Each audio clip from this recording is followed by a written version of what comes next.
Shalom everyone, and today we have another special parasha, Parashat Mishpatim.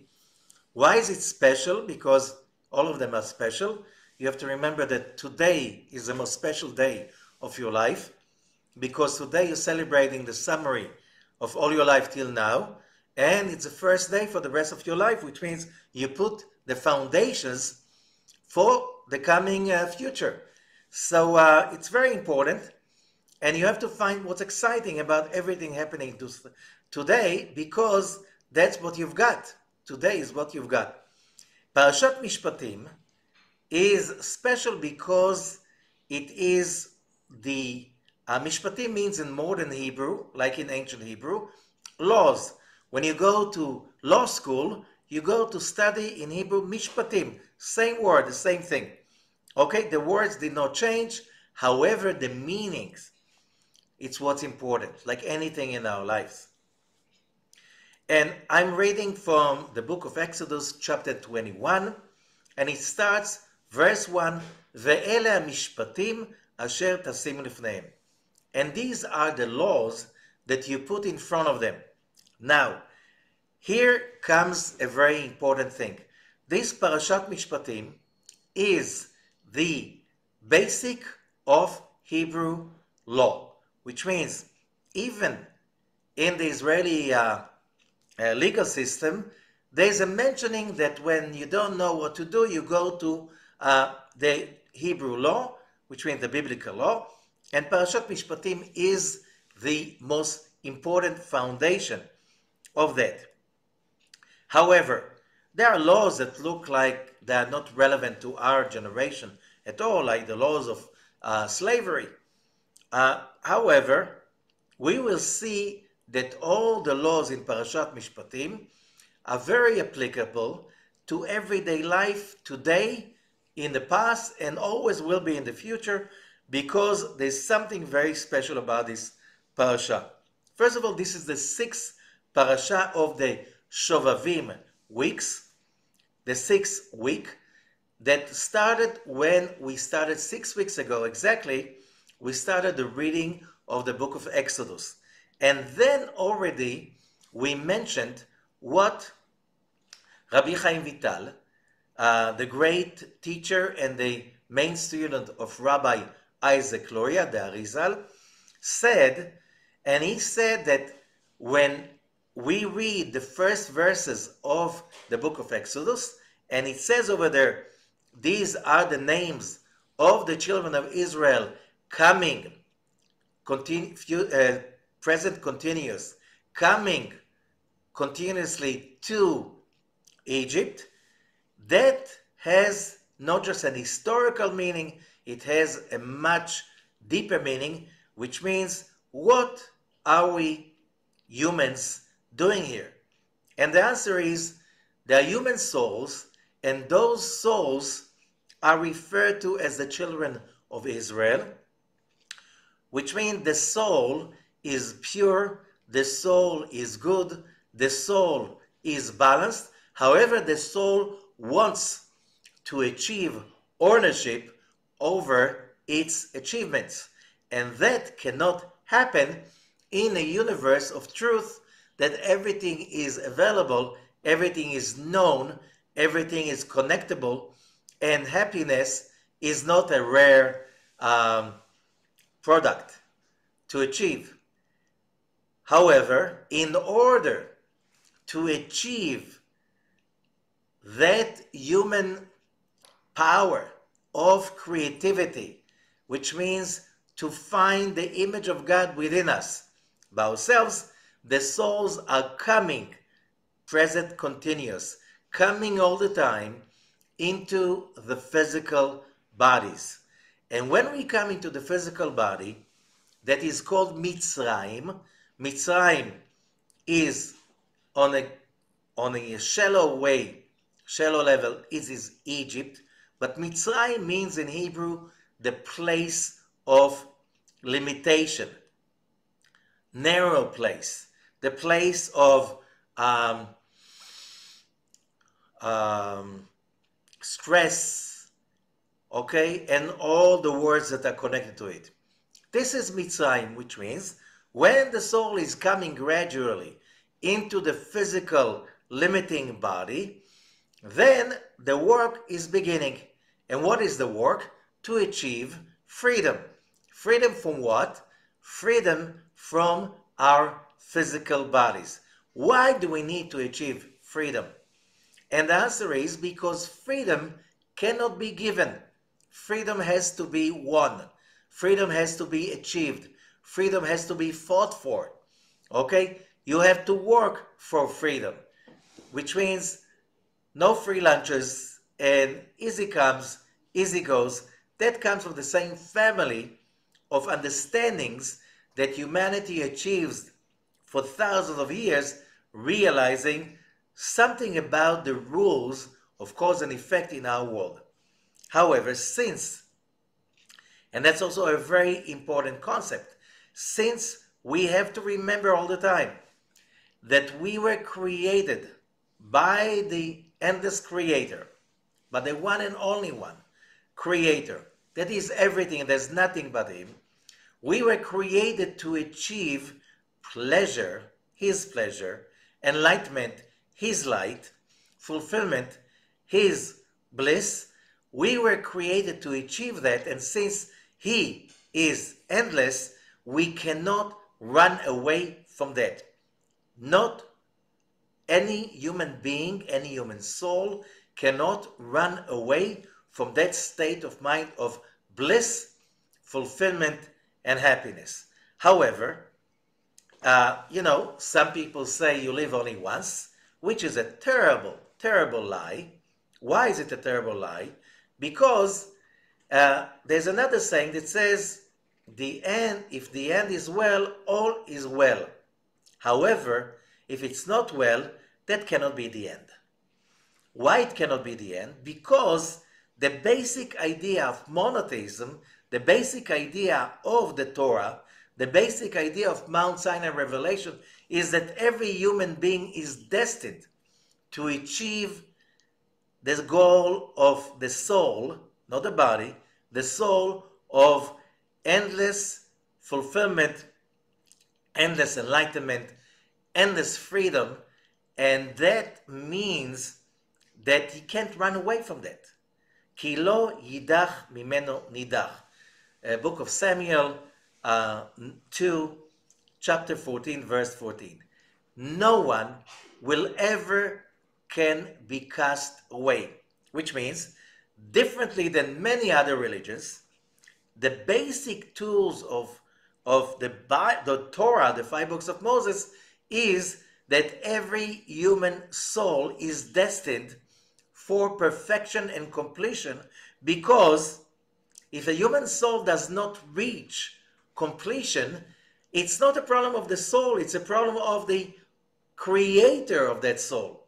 And since the creator of the soul is endless, every human soul must achieve completion, because there's a big logical problem over here.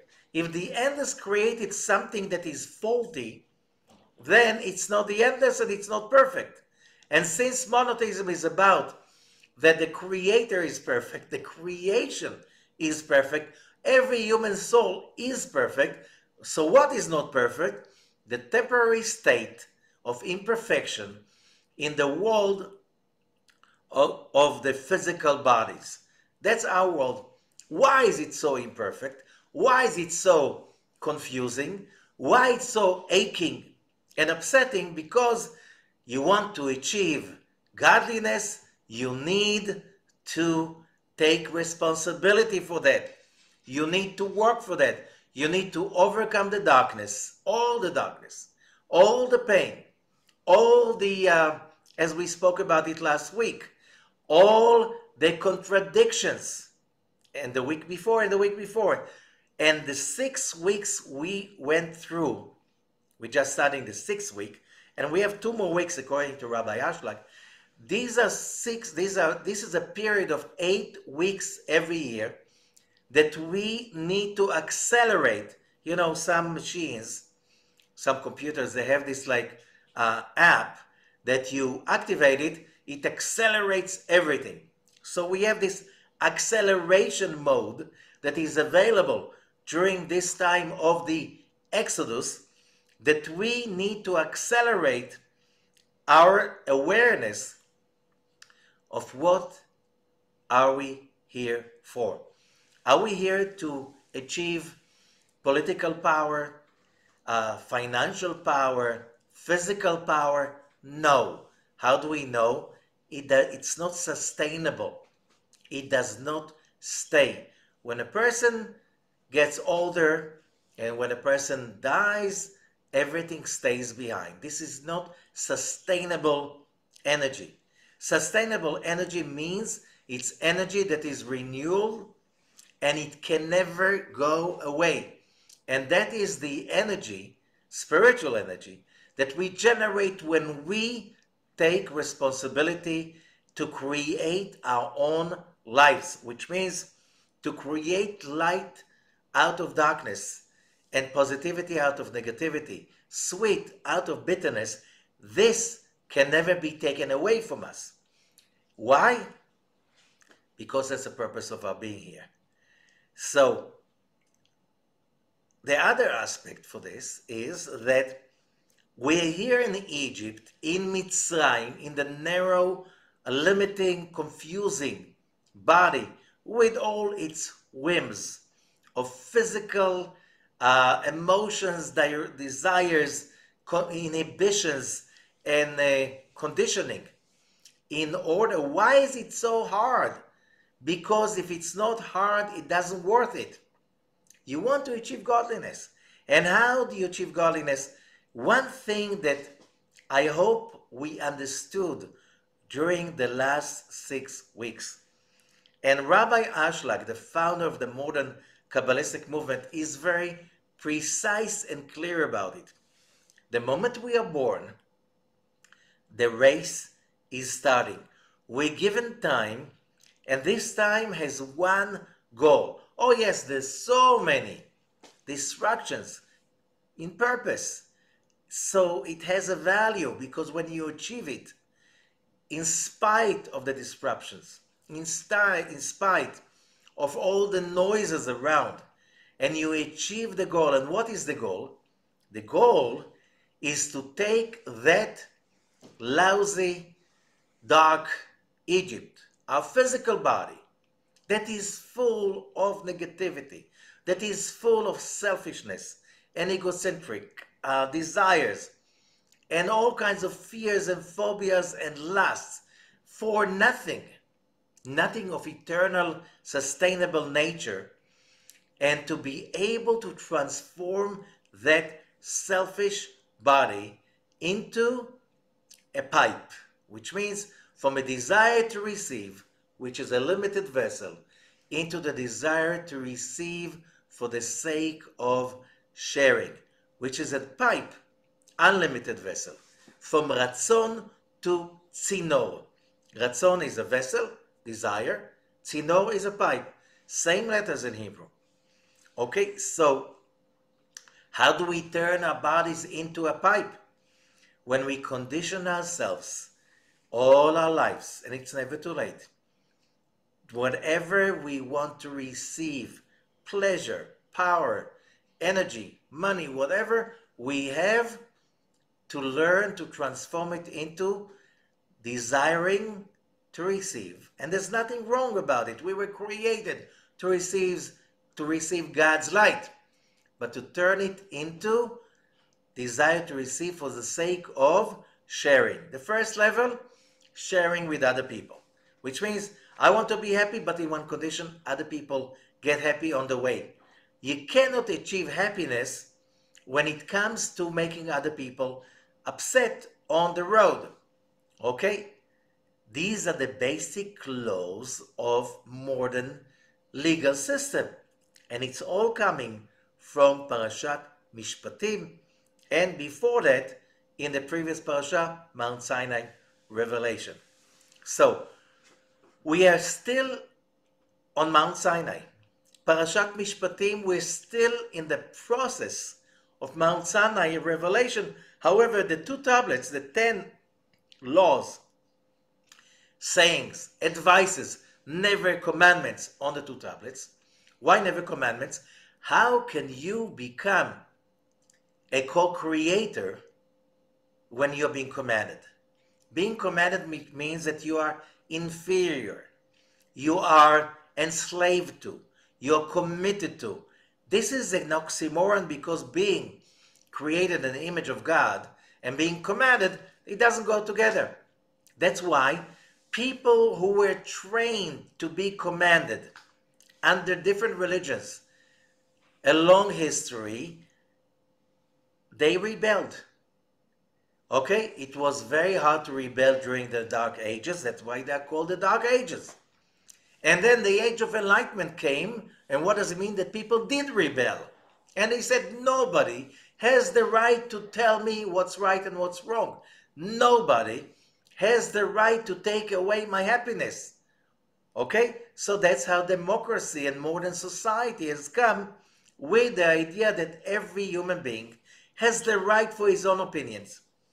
And in order to have order, people have to agree for a legal system, and that's called democracy. And you have a parliament, and the parliament makes laws, and people don't like the laws. They go for an election, and the next parliament will change the laws, and that will go around, and people will little by little become more and more supposedly committed to their own legal system because they were involved in making the laws. That the basic thing about making laws in the modern society is that on one hand, to keep the obligation for every human being to do the best for society, on the other hand, to give as much freedom as possible for every human being to live their own lives the way they see it right, that brings them to personal freedom, to personal fulfillment, to personal enlightenment, and nobody is allowed to get in the way and to tell me how to be happy. Nobody. Okay, and this is basically the democratic game, that people are learning how to create a society that is the most functional, the most effective, without having rules that make the society dysfunctional and not productive. So we learn from that again. If we are here for that purpose, that we're here to be fulfilled, this is our given destiny, and that's not negotiable.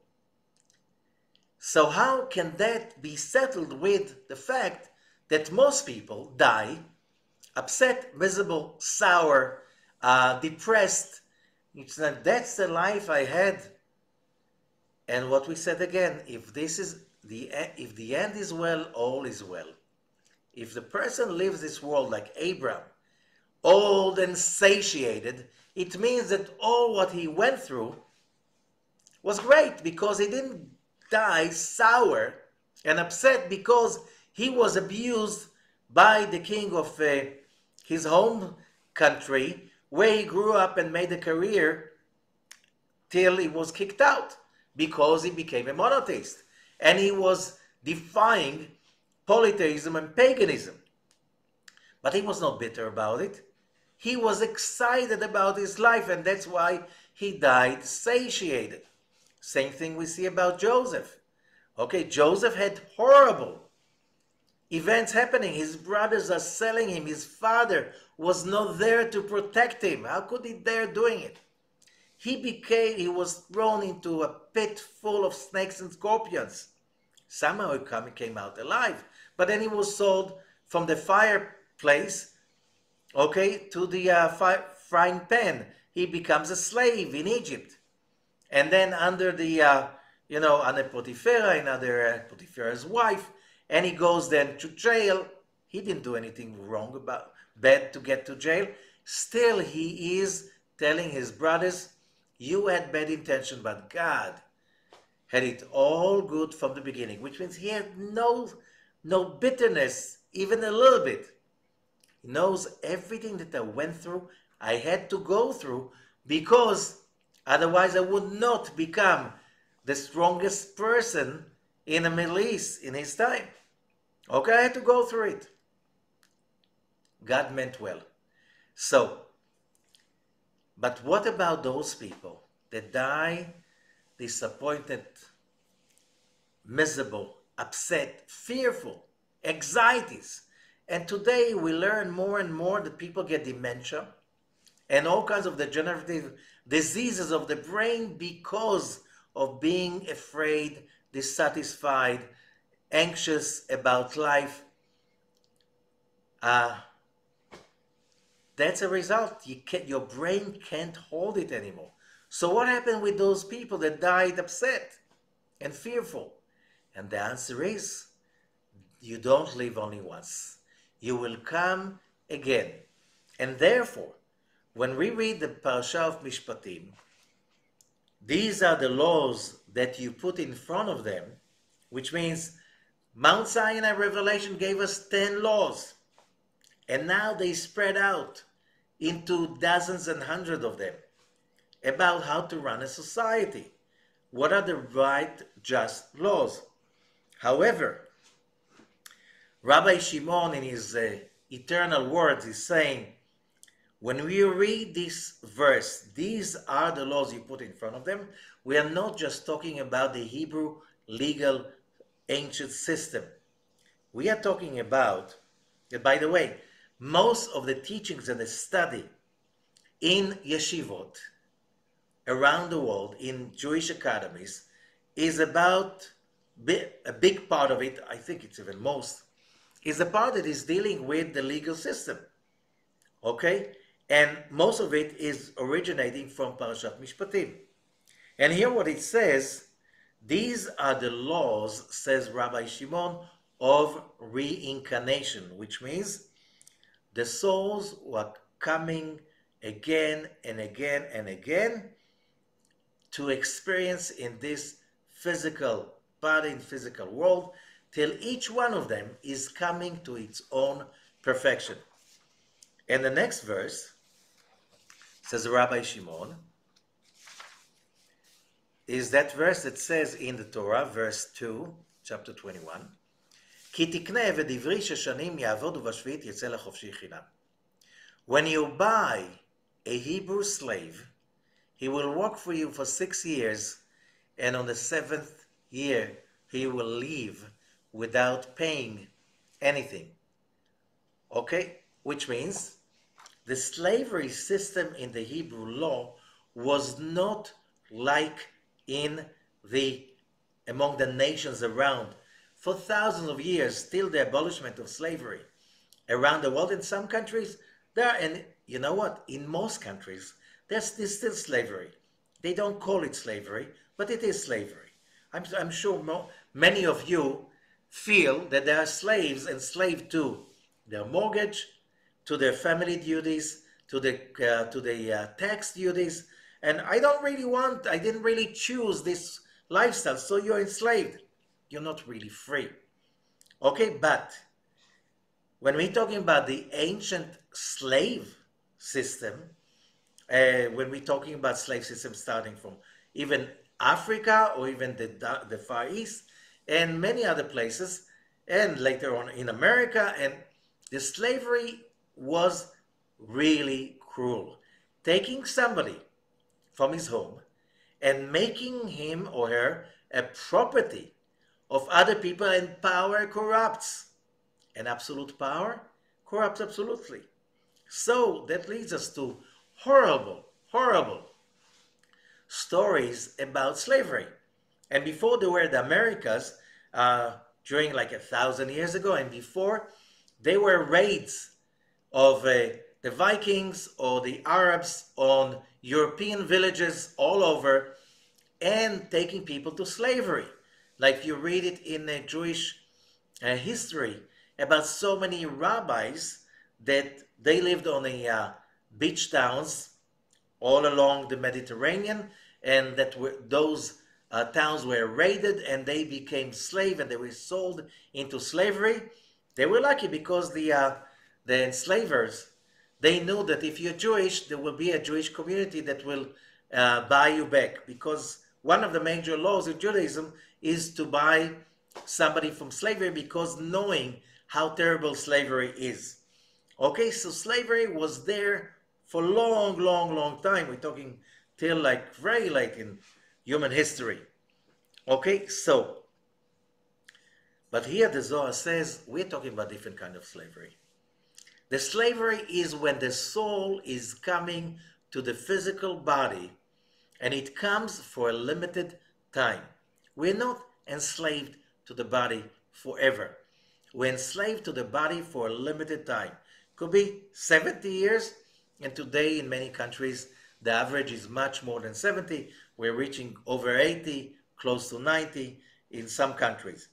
So what do you mean by that? So says the Zohar, Rabbi Shimon Bar Yochai, which means when a soul is finishing its life cycle and the body is gone, used up, buried, and the soul goes up, and the soul is not complete. The soul did not reach the wanted, the needed enlightenment. The person died miserable, sour, upset. You know, I messed up my life. I missed so many things I wanted to achieve. That was not really a fulfilling life. Oh, it was not. You go again. And you go again for what purpose? The soul is coming back in reincarnation, either because of karmic debt, which means, the Zohar says, all kinds of negativity that the person awakened in the universe, hurting people, hurting the planet, hurting the spiritual realm or the physical realm. When you do that, the energy, the negative energy follows you till you correct it, till you fix it. So that's one reason why we come back to another lifetime, to deal with the negativities we created and to fix what we messed up, what we broke. On the other hand, there are also Torah and mitzvot. There are ways of spiritual growth, enlightenment, achievement, and expansion to receive God's light. And if you did not achieve that, you have to come also to this world till you say, I'm here to enjoy. I'm not just here to pay. I'm not just here to experience pain, shame, guilt, and other stuff like this. I'm here to be God's vessel for bliss and joy. That state of mind is a must to achieve in order to achieve true fulfillment or true feeling that, you know what, I'm really doing the right thing. You can be the most honest, decent person on earth. You never cheat. You always pay taxes. You never cross in a red light. You're always the nicest person, but you are not happy. You're not fulfilled. You do not have any spiritual growth of becoming God's vessel of light and bliss and excitement. You were created for that purpose. And if you're not doing that, you have to come back again. Till you say, okay, I'm ready to be excited, to be happy, to be fulfilled. To basically fulfill the purpose of the creation. How? When we fulfill ourselves, we become co-creators with the Creator Himself. How can I be a co-creator? I'm nothing. He's everything. Yeah, but when I allow my part of the creation, my little point in the creation, when I allow that part to be in harmony with the universe, I fix my part of the whole. And you know what? The whole is never a whole as long as it has blemished parts. And those blemished parts, it's each one of us. And how do we fix the whole? First of all, fixing ourselves. And how to fix ourselves? By learning that we're not just here to pay bad karma. We're not just here to correct negativities that we generated in the past lives.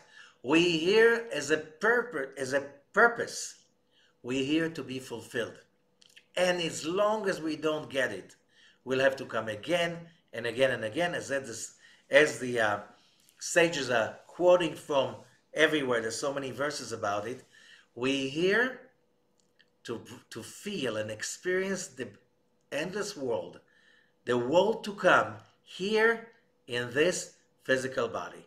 That can be achieved only when we, in a gradual, long journey, transform our negativity, selfishness into altruism, without forgetting that being altruistic does not mean that I have to sacrifice myself. I'm altruistic because that's a way I can connect by the law of affinity to the endless source of light and pleasure. Rabbi has a gloria that, based on Parashat Mishpatim in the Zohar, created a whole system of reincarnation, which means he didn't create it. He revealed it to us in his two books. One is called The Gate of Reincarnation, and the other one is called The Book of Reincarnations. One is gates, and one is like the real thing. It's a big, huge system that is so precise to the details about all the causes and effects in human life. However, when we are speaking about Parashat Mishpatim, it's still happening while the nation of Israel is standing on Mount Sinai. And as we explained last week, they experience all of these laws. They see it, not with their physical eyes, but they see it with their spiritual mental consciousness. And they see how every word in the Torah is basically not a commandment, but, as the Zohar teaches us in Parashat Yitro, advices for the person to complete his or her soul. The Torah is nothing to do about commandments. The word commandment is something that was basically appeared in the translations of the Dark Ages. Why? Because the agenda was very clear. During the Dark Ages, the religions of the Dark Ages, they were another system of manipulating people to be under control and to feel and to think and to believe this is from God. So the kings were anointed by God. What's the difference between this and paganism? In paganism, the kings were gods, and therefore they were allowed to do everything they wanted. During the Dark Ages, the kings were anointed by God, which means they could do whatever they wanted.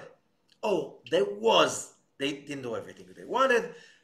They were sometimes controlled by the clergy. But that was the same thing in the ancient world. So there was not so much justice during the Dark Ages. However, in the 16th century, when people started to read the original Jewish Bible, because what can we do? First of all, there were so many Jews who were forcibly converted into Christianity, and they knew the Torah from home, and they infiltrated, they became part of the society of Europe, and they brought the idea that everybody can read the Torah. What do I mean? If you read the Torah, you'll die. I read the Torah all my life. I didn't die. Okay? So translation into local languages started to happen. People started to have access to the Torah. And people said, no, that those ideas in the Torah are not the ideas we were taught for so many centuries of submission, obedience, and sacrifice. Guilt. Oh, we were created, corrupted, and our own correction is to be in submission and to allow those great people to basically abuse our rights for happiness, for property, and so on. That changed along the 16th century. The doors of wisdom started to open up. And that created the Reformation, that created enlightenment, that created humanism, that created democracies. And we're still in the making because people still have awareness today that basically we don't really think that the system is really allowing us access to our rights. So, enjoy the system, enjoy the ride. Humanity is still, we're not perfect yet. We're here to perfect. So, what Rabbi Zaklura is saying, but in order, I don't have to wait for the legal system, for the political system, to change and to come to perfection in order for me to be perfected. We already learned it last week's Parasha and Parashat Ito on Mount Sinai. When God is opening his words by, I am the Lord your God that took you from the house of slavery, from Egypt, from the house of slavery, which means you're not slaves anymore. There's no one to blame. There's no one to take shame for. You're here to take responsibility for your own happiness. Do you agree?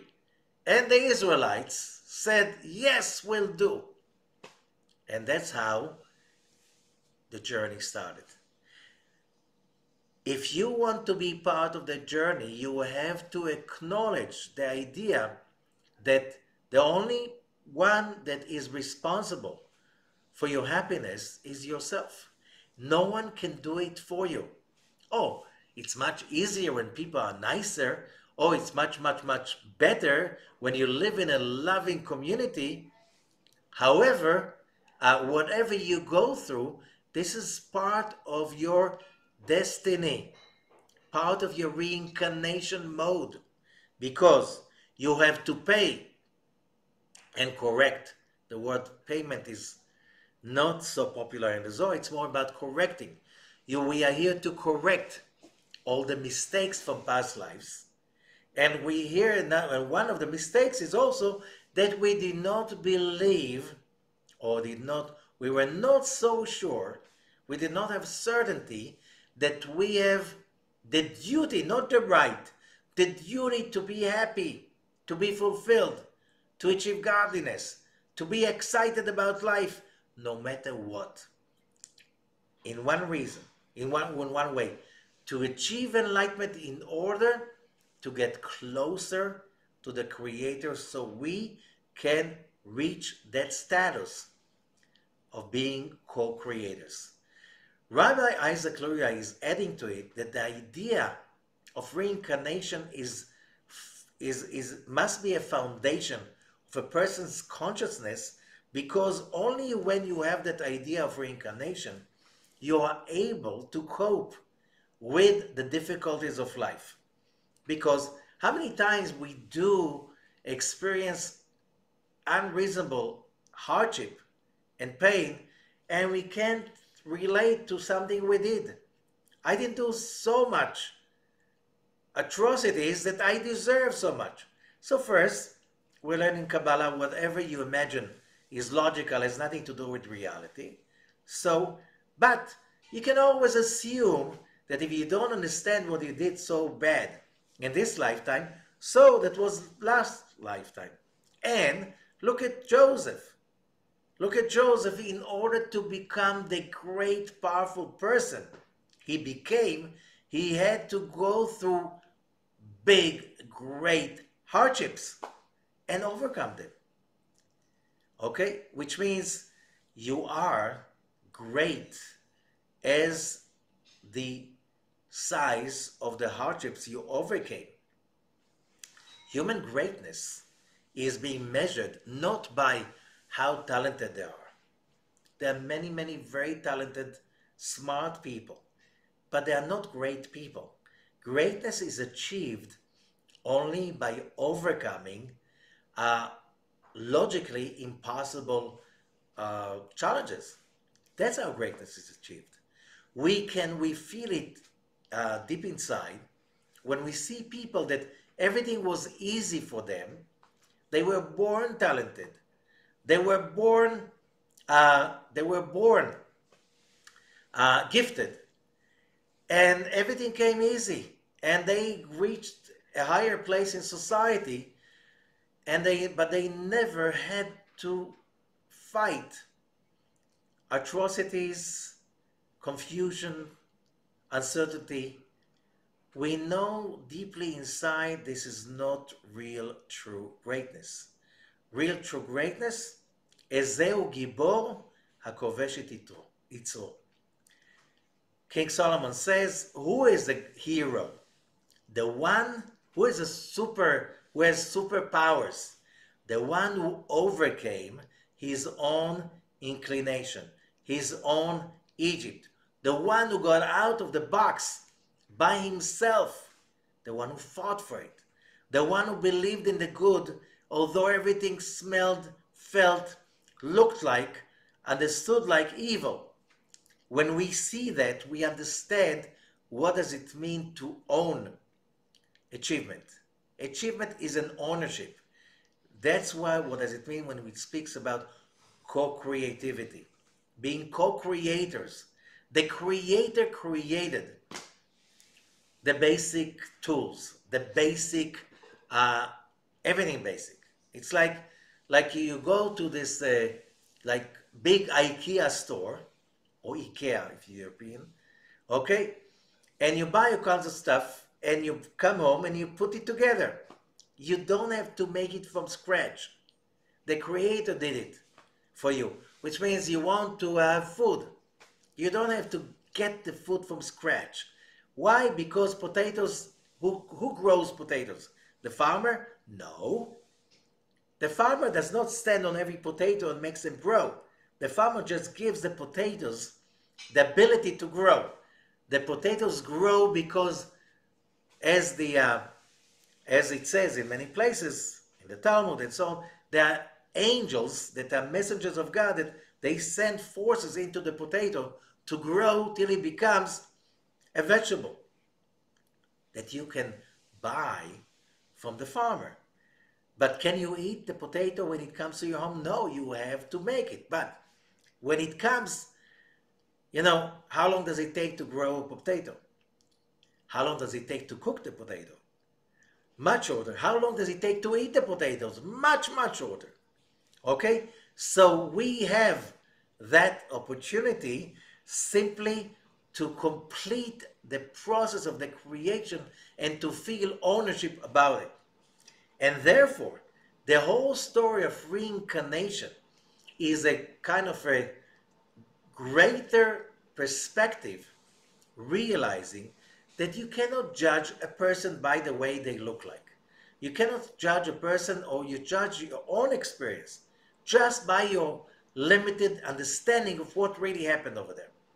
Only when you train your mind gradually, constantly, all the time, that we are in the middle of this great process of correction that every human soul must go through. Some souls go through it differently because, when we go to Rabbi Zakluria's great teaching of reincarnation, we learn that human souls were not created equally. It's like the different organs of a human body are not equal. You have hands, and you have different cells in the hand. You have bone cells, and also the bone is made of different tissues. Okay, you have the bone itself, you have the bone marrow, you have muscle cells, you have ligaments, you have nervous cells. There's so many kinds of cells, the same way that a human being is made from so many kinds of cells, the same way humanity is made from different kinds of souls. And each soul has its own functioning in the big picture, like every cell in our body has its own big picture job in the big picture perspective. So when we understand that, we understand we are not born the same. We have not just the right to be different, we have not just the legitimacy to be different, we also have the duty to be different. You cannot have everybody the same. Trying to simply make everybody the same, we're not the same.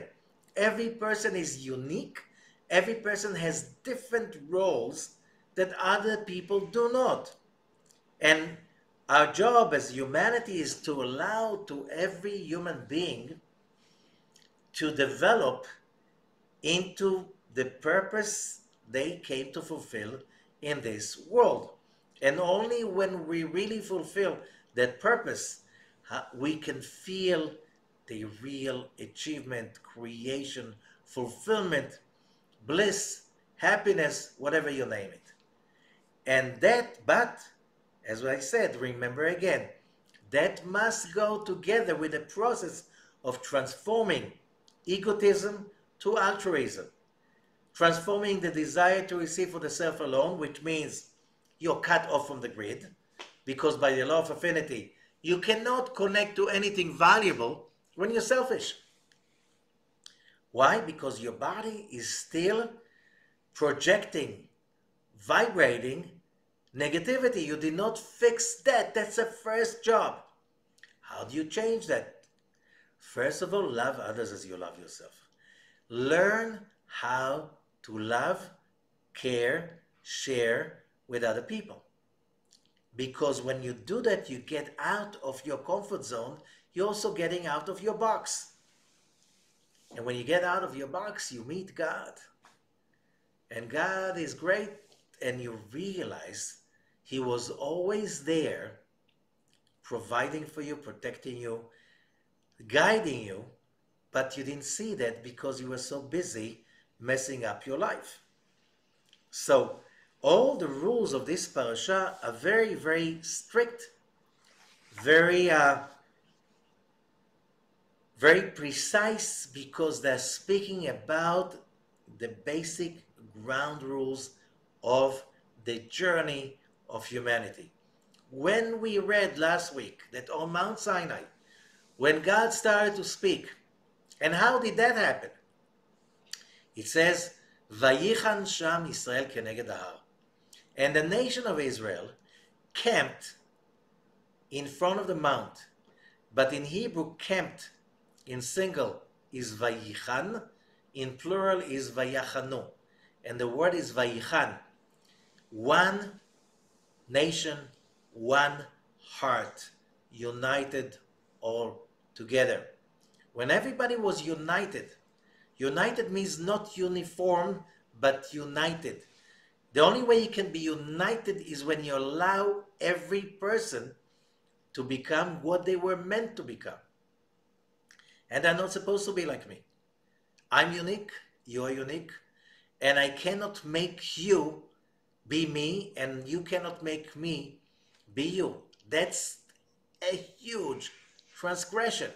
And that's why we learn there's no coercion in spirituality. The moment you reach that frequency of spirituality, you cannot force anyone to be happy. You cannot force anyone to find their own uniqueness, destination, and awareness.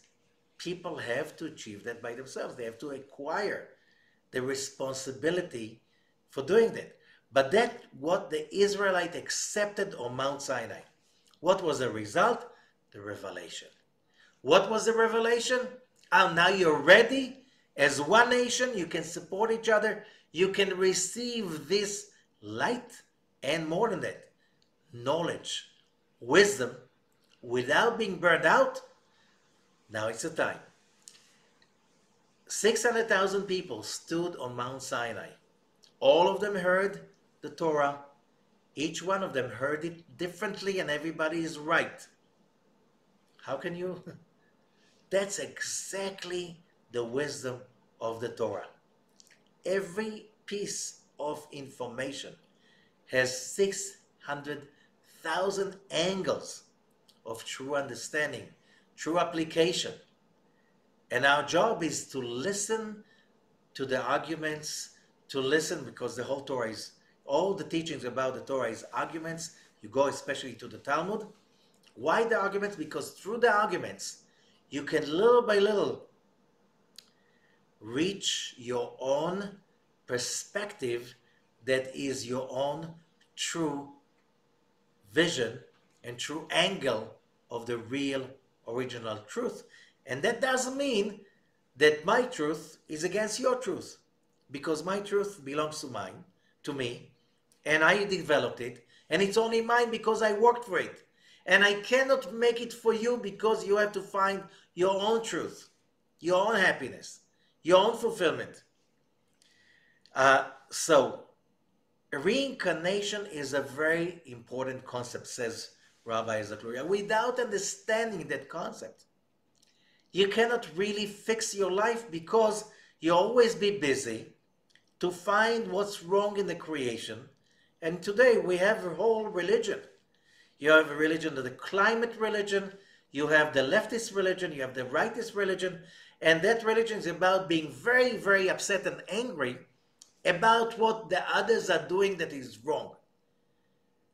And how do we know it's a false religion? Because it's a false idol.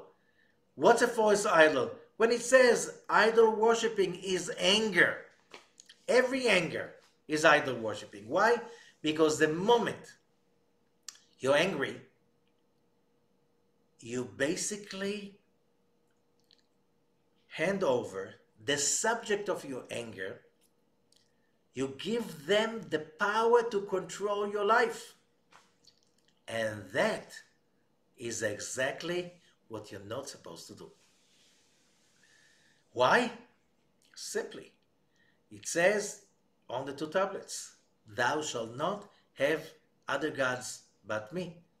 So the moment you admit consciously that you are not the whole responsible person for your own personal happiness, it's other people, people that you know and you blame them, people you don't know and you hate them because they're the government, because they belong to any conspiracy theory. The moment you are belonging to a religion of anger, you are an idol worshiper. You are not in the game of true correction. You're off the road somewhere in a dead end, and it's dead because it's the end. Because you feel so righteous about yourself, because if everybody will be like me, we will be in heaven. No, if everybody will be like you, we will be in total hell. Anger is not allowed, period. The moment you're angry because you blame, you are in shame, or you shame other people, that finished. It's over. Game over. You're not in a game anymore. What Rabbi Zakluria is saying, you have to remember, we came over here to correct, not to destroy. Anger destroys. Shame destroys. Blame destroys. Why? It negates the main thing on Mount Sinai, freedom. You have the freedom of will. You have to embrace it. You have to acknowledge it. And you have to be responsible all your life for one thing. I'm here to correct myself, not to correct others. I'm correcting myself by helping others. Okay? But I cannot put the responsibility over others. And if I don't do that, I'll have to come again and again and again till I relinquish my dark system of consciousness or idol worshipping, which means holy anger, that I'm so right that I'm entitled to be angry about all the bad people around the world. You're right, but you're dead right. And we're not here to die. We're here to connect to the tree of life, and that means an ongoing growth, no matter, because and in spite, because that's a process that we want to accelerate those weeks. We're here to take responsibility for emotions, for where we are, in order to, and that's a given, basic condition, to be able to wake up in the morning to say to yourself, I am responsible. And if I lose control and I feel myself hating, angry, blaming, I'm really no, I know I'm not here for that. I'm here to embrace my right as a co-creator. And I'm here to create a better me. And that's what the story is about. Thank you very much. And this week is very special about it, to awaken that consciousness of responsibility, reincarnation, which means we're here till we become perfect.